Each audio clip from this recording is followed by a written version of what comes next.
শীতকালে সিজন চেঞ্জের সময় এই গরম গরম স্যুপটা খেতে আমার ভীষণ ভালো লাগে। তো চলো আজকে আমি তোমাদেরকে দেখাই আমি এই স্যুপটা কিভাবে বানাই। তো প্রথমেই আমি কিছু ভেজিস কেটে নিয়েছি, তারপরে কড়াইতে একটুখানি তেল এবং বাটার অ্যাড করে সমস্ত কেটে রাখা ভেজিসগুলো একটু সতে করে নিয়েছি নুন দিয়ে এবং চিনি দিয়ে। আমি এখানে চিনির বদলে গুড় ব্যবহার করেছি, তোমরা চাইলে সেটাও করতে পারো। সেদ্ধ করা কয়েকটা সয়াবিন দিয়ে কিছু ড্রাই স্পাইসেস যেমন জিরে গুঁড়ো দিয়ে দিয়েছি একটুখানি, তারপর আবার সেটাকে কিছুক্ষণ ভেজে নিয়ে তার মধ্যে অ্যাড করেছি সোয়া সস। কিছুক্ষণ আবারও ভেজে নেওয়ার পর অ্যাড করেছি ম্যাগি টেস্ট মেকার।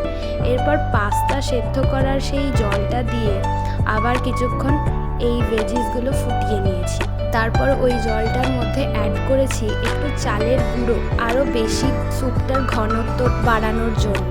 এরপরে এই পাস্তাগুলো অ্যাড করে লাস্টে আবার খানিকটা ম্যাগি টেস্ট মেকার অ্যাড করেছি এবং ভালো করে এগুলোকে একটুখানি ফুটিয়ে নিয়ে এরপর সব শেষে এটাতে একটু লেবুর রস অ্যাড করব, তাহলেই এটা খেতে দুর্দান্ত লাগে।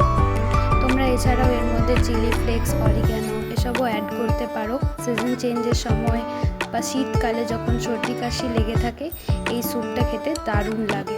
আমি পুরো শীতকাল প্রায়ই সন্ধ্যাবেলায় স্ন্যাক্স হিসেবে এই গরম গরম স্যুপটা খেয়ে থাকি। Thanks for watching.